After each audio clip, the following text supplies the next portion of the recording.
எழும்பூர் அரசு குழந்தைகள் மருத்துவமனையில் தவறான சிகிச்சை அளித்து குழந்தை இறந்ததாக கூறி உறவினர்கள் மருத்துவமனையை முற்றுகையிட்டதால் பரபரப்பு ஏற்பட்டது. உடல்நலம் சரியின்றி 2 மாத கைக்குழந்தை எழும்பூர் அரசு குழந்தைகள் நல மருத்துவமனையில் ஞாயிறன்று அதிகாலை சிகிச்சைக்கு அனுமதிக்கப்பட்டு சிகிச்சை பலனின்றி இறந்தது.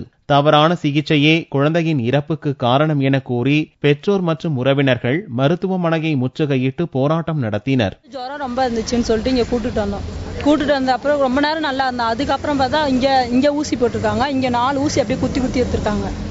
அதுக்கப்புறம் குத்தி எடுத்ததுனால என்ன பண்ணா மூச்சு அப்படி பண்ணிட்டு அப்படியே உடனே மூச்சு அடைஞ்ச பிறகு கொஞ்ச நாள் கழிச்சு தான் எங்களை கூப்பிட்டாங்களே. நாங்க போயிட்டு என்ன கேட்டதுக்கு அப்புறம் நான் செத்துட்டான் குழந்தை, இறந்துச்சு குழந்தை அப்படின்னு சொல்றாங்க. மருத்துவமனை இயக்குனர் சுந்தரி மூச்சு திணறல், இரத்த ஓட்ட குறைவு மற்றும் இதய துடிப்பு சரியில்லாத நிலையில் குழந்தை மருத்துவமனையில் அனுமதிக்கப்பட்டது என்றும் தீவிர சிகிச்சை அளித்தும் பயனில்லாத நிலையில் குழந்தை இறந்ததாக தெரிவித்தார். குழந்தையினுடைய எல்லா உறுப்புகளும் செயல் இழந்து குழந்தை ரொம்ப மோசமான நிலையில் இருந்தது.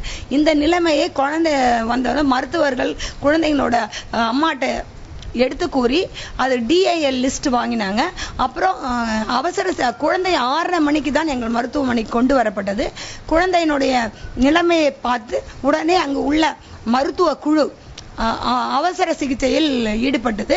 குழந்தையை மிக சிறப்பான முறையில் எங்கள் எமர்ஜென்சி டீம், தட் இஸ் செவிலியர்கள், டாக்டர், மற்றவர்கள் அனைவரும் சிறந்த முறையில் வைத்தியம் செய்து கொண்டு இருந்தாலும் குழந்தையின் நோயின் தன்மை காரணமாக குழந்தையை காப்பாற்ற முடியாமல் அது 8 மணிக்கு குழந்தை இறந்து விட்டது. இந்நிலையில் மருத்துவமனையின் முன்பு பிரச்சனைகள் ஏற்படாமல் இருக்க போலீசார் நிறுத்தப்பட்டிருந்தனர்.